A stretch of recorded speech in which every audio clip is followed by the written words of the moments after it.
So consider this for just a moment, because this is a really good opportunity to understand something that we've been talking about. So you want to be an uplifter. So you have to continue to activate and keep active your knowing that you are an uplifter, and you have to give no attention to whether you are uplifting anyone or not. Because in doing so, now you're aware of their response to you, which is where it goes wonky.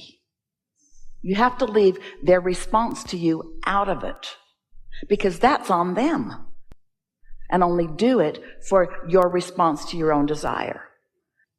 Do you know there are those who will not be uplifted? If you've got your eye on whether they're being uplifted or not, then you lose your connection and then you feel bad. So this has to be a singular intent only. I do it. Why? Why do I do it? I want to feel good and I want to be in alignment so that I can uplift them. Because now their response to you is part of the equation, and that's where it always gets muddled. So stop for just a moment. Imagine your inner being, or imagine a cluster of inner beings which you want to call Source. Try to get a visual on Source aware of all of you. And do you think Source is ever saying, look at all those suckers of energy? And you know why Source would never feel that way or think that way? Because Source remains in the replenishing mode. And so there's never any drag, there's never any drain. And not so with you either. So that wasn't our intent to point out to you that there is a drain. We just want you to feel the never-ending replenishment that is always yours. Because we really want you to hear this. You cannot focus too specifically when you are tuned in, tapped in, turned on. But you can focus too specifically when you're not. This is a really good conversation, because the thing about that is, so you're tuned in, ideas start to come, you're flowing with them, and it's good until it isn't. So when it stops feeling good, does that mean that the work that you did before is irrelevant, or does it just mean leave it there for now? That's what we call don't try so hard, don't try to make it happen, don't try to push the noodle. Here's the thing.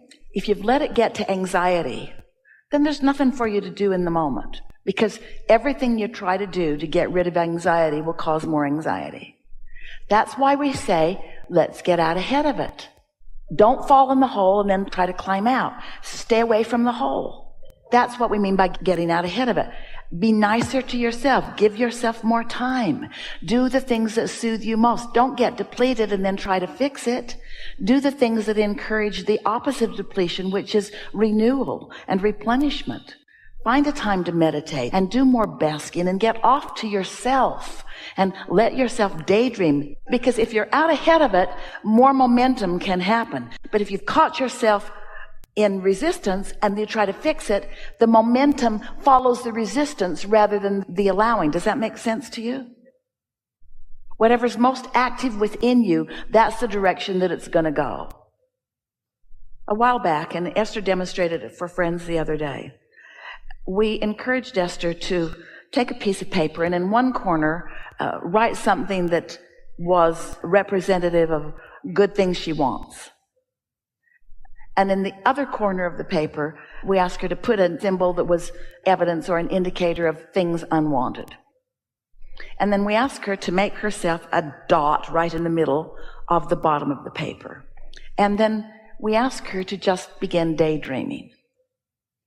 And so she thought a thought that was in harmony with all the good things she wants. We just began drawing a little line from where she was in that direction. And as she thought more, then more. And as she thought more, then more. But eventually, and quicker than she would want to admit, but it was perfect and fine, she got somewhere where she thought a thought that started to go off this way. In other words, it was a action thought, a what I need to do thought, or an old belief thought.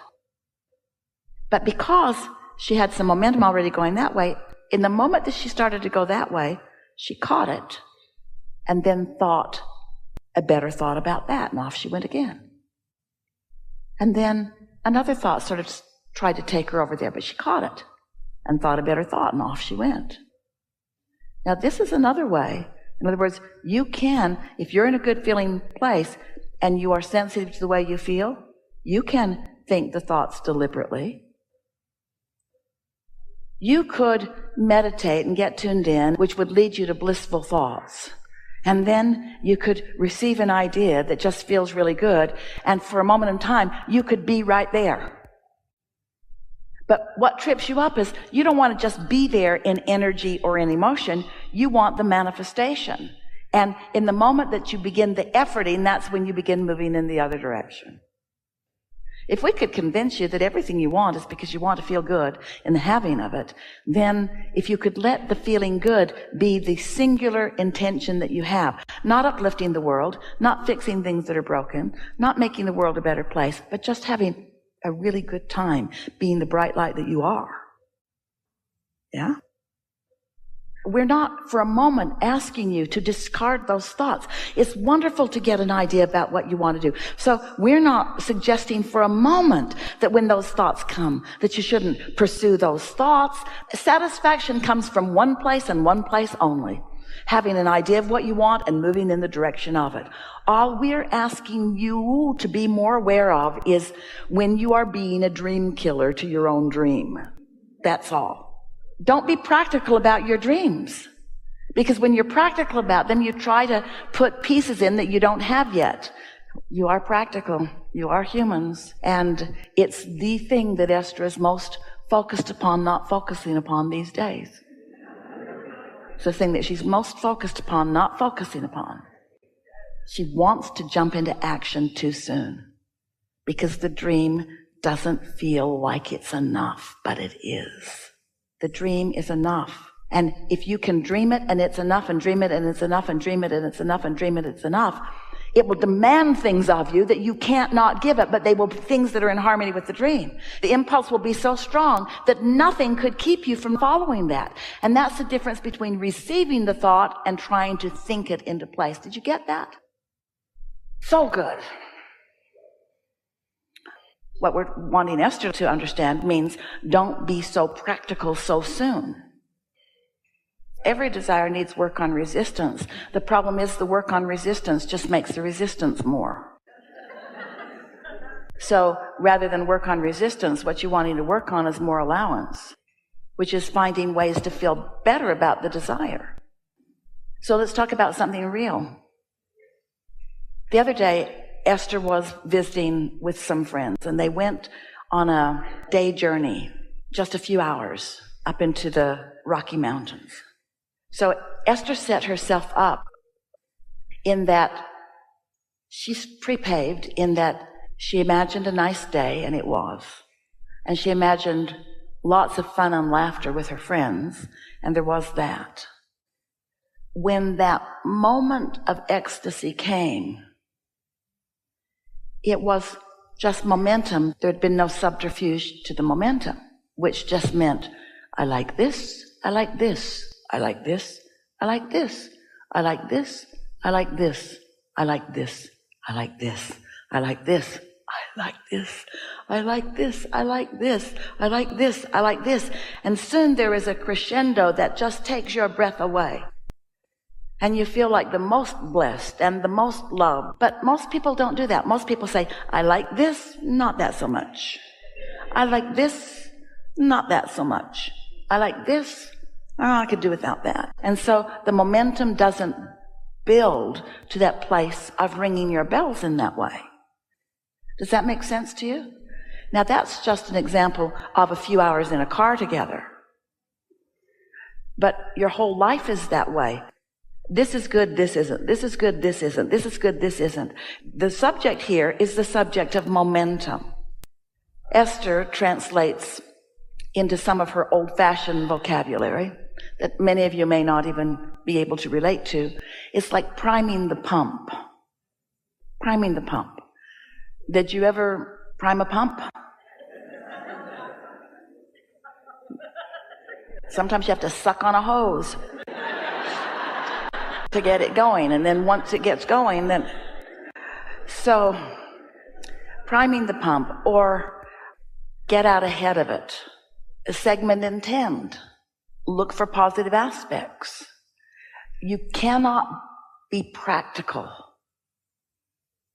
because your practicality will kill the momentum.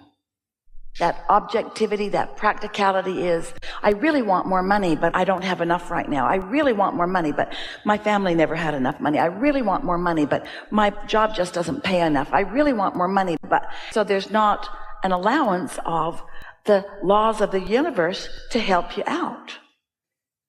So it takes some decision, and we like determination, but we want your determination to be focused upon the determination to find the best feeling thoughts. And if you find yourself working too hard at it, then it's not really a good exercise. So the easiest thing to get momentum going is to find something that it's easy to get momentum going about. Now we're going to give you something here that's going to help you enormously. This will make sense to all of you. It's our favorite way of explaining this. Every subject is two subjects, like the end of the stick that has what you want on it and the end of the stick that has the absence of what you want on it.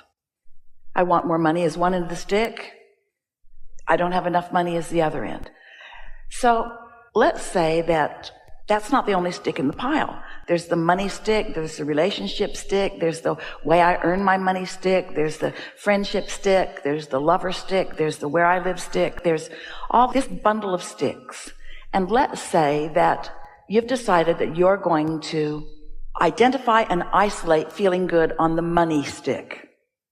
So you think about it, but the other end of the stick, you've practiced it more. So every time you try to think about or daydream about more money, you just become more practical and realize that you don't have enough. So you try, but it's a struggle and you never really get there. And then you feel like you're not good at this. But what if in that pile of sticks, there was a really good feeling stick? Maybe it's your dog, your little dog. That cute little dog that licks your face, that cute little dog that you have never had anything but a blissful thought about. You just can't bring yourself to do anything but love that dog. Do you have one of those dogs? Do you know one of those dogs? So that little dog, as you're thinking about that little dog, you're thinking about that little dog, and it's so easy to be on that end of the stick. And so you think about the little dog, you think about cute little dog, that dog that waits for you and loves you and is so unconditional in that love and so really adorable. Think about the pictures of that dog that is so easy for you to love. So that's the stick that you're focused upon. And the other end of the stick just is not activated at all.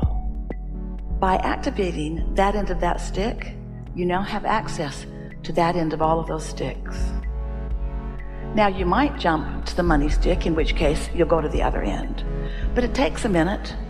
And meanwhile, you did good work on all the end of all those sticks if you just understand that it's a vibrational thing that you're doing here.